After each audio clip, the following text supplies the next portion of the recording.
you have ministers who go to the office using bicycles. So we are not saying that Kenyan ministers should start using bicycles, but It would that's be nice. But that's where at that top level, and when you start at the top level, that's when everybody else will follow.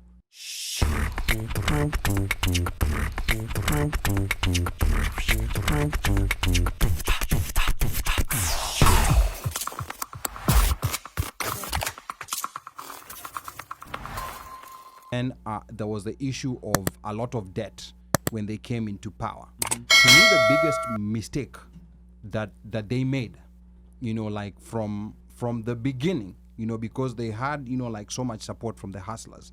The biggest mistake they made from the beginning was they did not show the way. And of course, like these kinds of big debts, you're not you're not eliminating them, like overnight.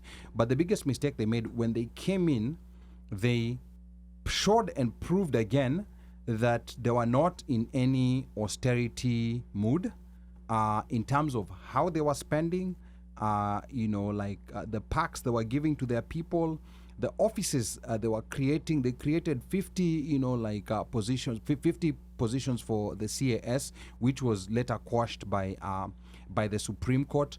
They did not show any intent to cool down on the spending. And I think that's where, like, even their own supporters were looking and they're like, okay, these are the guys who are saying, that they're gonna do this and that. They did not show any of that. There's the issue of course, some of the taxes go towards paying debt, but our issue has been the spending that we have. And then we also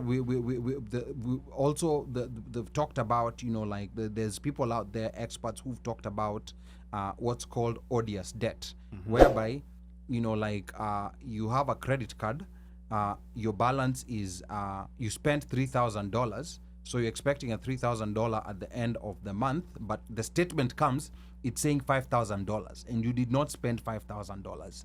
You spent $3,000. So where is this $2,000 coming from? There's that issue. So to me, I think that was an original sin that they committed, and that's the reason why, you're seeing even some people who were in full support of them coming out, because they're realizing it's another situation of it's our turn to eat. And then there's a advice that has come from all kinds of different economists, and that's something that those of us who studied economics in college, is one of those things you learn in your first or your second year. It's called the Laffer curve. There's only so much in taxes you can collect before it starts diminishing. You are talking about the 3% housing levy. When most of you own businesses, when you own a business, and then expenses start going up, one of the things that you start looking at in terms of reduction of expenses is personnel. So if you have let's say 100 million shillings worth of salaries, and now 3 million of this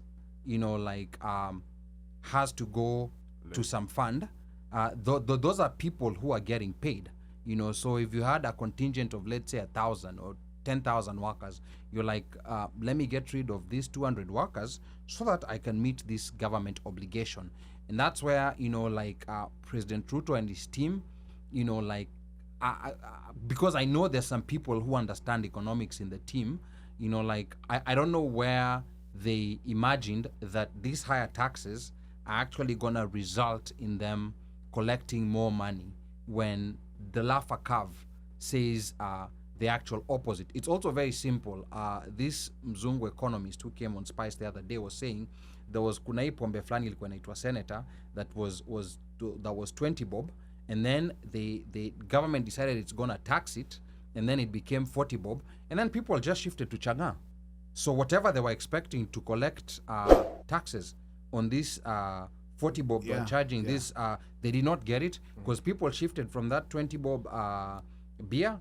They went back to changa, which has no tax, which has other dire consequences. So these are some of the things that I think now people are seeing and they're understanding, and they don't want to and now they're realizing that things are actually thick, and then there's the people on the ground who know that pesa hakuna. I want to agree to what you've said with regard to that levy, and I think that's what informed them to roll it back and probably make it a tax, because the employers, particularly KEPSA, I think that was something they were not going to have. So I think that's why that was rolled back.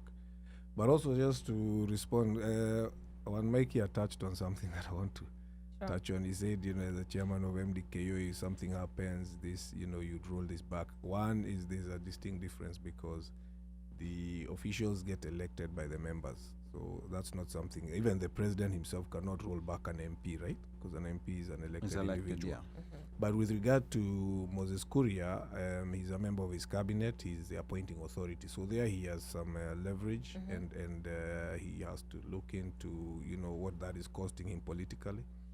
And if there's an advantage, I think he'll retain him. If he feels that it's a political cost to him, then he'll do the necessary, because he's the appointing authority. Or maybe he's just telling him to go say those things. That's why I said it's the appointing authority. Yeah, it's easier for people to conclude. We need to. My phone is not working. Okay. I think it's easier for people like Ali to conclude. Yeah. You're speaking on behalf of the powers that be, because how are you getting away with this? That's true. Yeah, so I think that's one way of looking at it. Yeah. So that's why ultimately, what would be the other way of looking at it? Is that it is personal. He's just exercising his freedom of expression or speech. Then he should, and he's entitled to that. Then he should retire. We also have to look at it this way. Then speak. Does that impact his performance? Yes, it does. Does it impact his performance? Yes, and I'll tell you how. If it's determined, negotiations. That's what I'm saying. Yes, and if it's determined, it impacts his performance. It is. His appointing authority is the one who has to do the review and do the necessary. And that's why I think it comes to question, who is he surrounding himself with? The president, that is. Let me read some of the comments people have here. At this point, we can't differentiate his capacity as a private citizen and a public servant. He should know that by now. That is Moses Kuria. Slay says what Uno said. I don't know what Uno said. Okay. Aslan Isisima youth manze. Problems that na hii mambo ya voting people were summoned by the ICC. Interesting. Root cause analysis. I think that's when Ali was speaking. And then Slay response to Stephen JJ says, I remember when this was being considered, and I remember telling a friend, this will come back to bite us in the behind. That's about voting for people who are summoned by the ICC. The IMF just approved $1 billion USD loan to Kenya. I think it's more than that. Let's see how it's going to be utilized. Our country is mortgaged to the eyeballs. The finance bill, literally, this money is dependent on passing of that finance bill as it passed. Otherwise, we wouldn't have, because they did demand that we increase our tax base. So that is just one thing to put out there. Now, unfortunately, the World Bank is saying, or the IMF, they're saying quite the opposite. They're saying they're not, they're not involved with the making of the. Of course, they will say that, but they did say they want to see more tax collection in Kenya. I actually read this on Reuters. Yeah. They wanted to see more tax collection to meet our, as I said, to our debt obligation. So that was the release of this money was dependent on seeing Kenya trying to do something to that effect. And I think that's the reason why I think this debt situation of Kenya will not be arrested by trying to overtax people. The Laffer curve is like gravity. Remember gravity? What was that guy who invented gravity called? Were you guys paying attention in high school? Isaac Newton. He was a cool kid. He was sitting. Well, what did he do? Some of these stories, by the way, he was sitting under a tree. An apple fell on him. And then an apple fell on him. Some of these stories, by the way, I don't even know whether they were true. An apple fell and then he wandered. Take it. Yeah. You know what? See, just like the Bible and the apple. Yeah. Science, you just are curious about what just happened. So you're just sitting under a tree and then an apple falls and then you wonder, gravity. Why did this apple fall? Alisoma Abbott. Yeah. Alisoma Abbott. Yeah. But what I was saying is that the Laffer curve, is kind of like gravity. Think about those guys who are buying that drink for 20 bob, and now it's 40 bob, and now they have to move to Chang'an.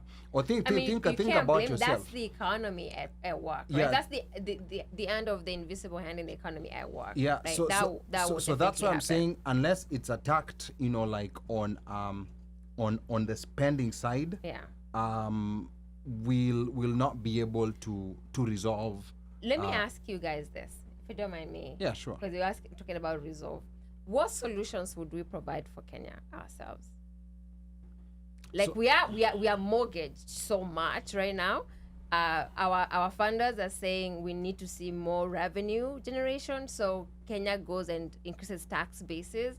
So what would you suggest Can to we- the government? Can we start with Alan I think probably to provide? it's produce more, which is one of the things they're going for. You produce more, and I keep saying with the agricultural sector, the injection into the agricultural sector is going to create more production for the country, which is good. Okay. And also some emphasis on manufacturing, because that's going to put us in a better place. And one of the things they're looking towards doing, if again going back to the affordable housing, they were trying to standardize some of the materials that get used for building. If we go into a production where we're putting out standardized materials, then that's something else we can do within the region. We don't have to think about going outside the continent, but within the continent of Africa, if we can be able to produce and be suppliers of our neighbors, I think that will put us in a better place. Building materials. Yeah. No, the most immediate thing, the most immediate thing is spending. Because remember, a country, think about your household as a country. Like when you have issues, like your cash flow, you're not meeting your cash flow. You can sit and think, like currently I'm working at Walmart, I am earning $45,000 a year. But you know what? I can get that job at AstraZeneca and earn $150,000. It's very nice to think like that, but it's not easy to go get that job. What you can start doing immediately is cut cable. There's certain things, like maybe you used to go shopping Whole Foods. You're like, Apana, let me stop going to Whole Foods. Let me go to a Aldi. more affordable Aldi ni sawa, grocery wewe store. wacha. But it's not all foods. So those are certain immediate things. There's certain immediate measures that you can take that will reduce your spending as you try to contemplate, like all those other great things that you can do later. Because right now you're in an emergency. Your landlord is waiting for rent. Your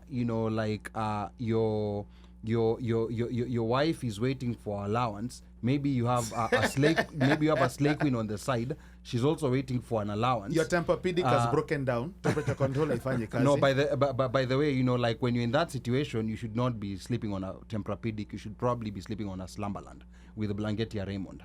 Like when you're in that situation, and that's where we Kenya need is. to think. That's why you need to think in Kenya. In Kenya, they will show you that car VW they bring out during the budget.